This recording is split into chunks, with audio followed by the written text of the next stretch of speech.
मित्रों नमस्कार। आज मैं आपसे कोई साधारण कहानी नहीं कहने जा रहा हूँ।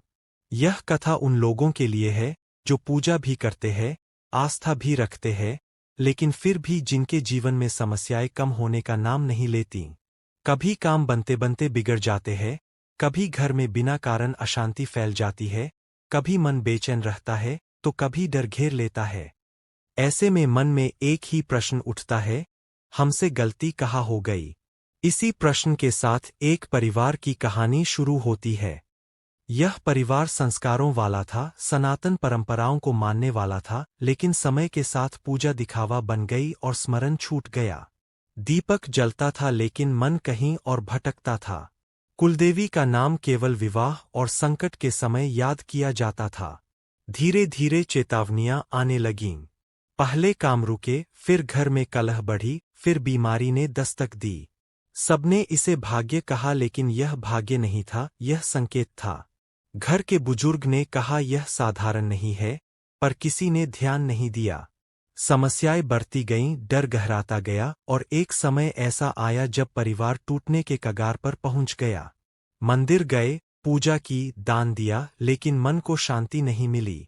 तभी एक संत से भेंट हुई जिसने कहा, तुम पूजा कर रहे हो लेकिन स्मरण नहीं कर रहे।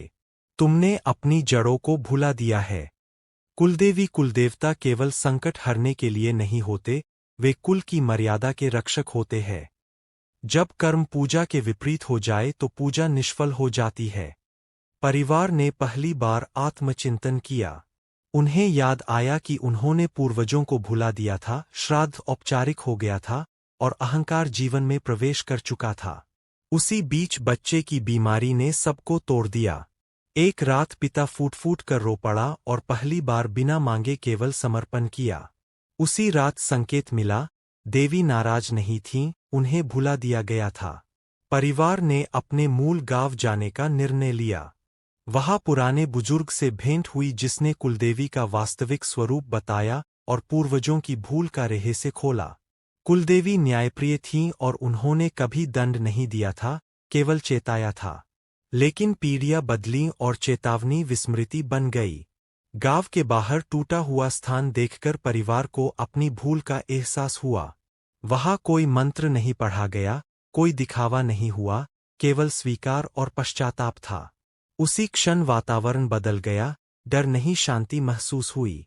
इसके बाद जीवन में वास्तविक परिवर्तन शुरू हुआ।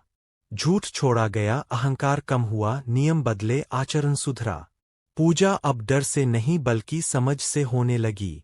धीरे धीरे झगड़े कम हुए, नींद सुधरी, रास्ते खुलने लगे। सबसे बड़ी परीक्षा तब आई जब बच्चे की हालत फिर बिगड़ी, लेकिन इस बार परिवार डरा नहीं। उन्होंने सौदा नहीं किया, केवल विश्वास रखा। और यहीं से कृपा लौटनी शुरू हुई।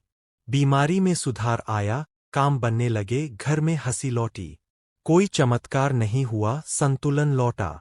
अंत में परिवार ने समझा कि कुलदेवी पत्थर में नहीं, आचरण में वास करती है। देवता कभी त्याग नहीं करते, हम ही अपने कर्मों से उनकी कृपा से दूर हो जाते हैं। यदि आपके जीवन में भी पूजा के बाद शांति नहीं है, मेहनत के बाद भी रुकावटें हैं, तो डरिए मत।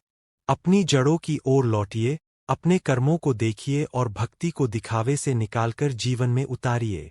देवी कभी रुष्ट नहीं होती, वे केवल हमें जगाती है। जय कुलदेवी, जय कुलदेवता, जय सनातन।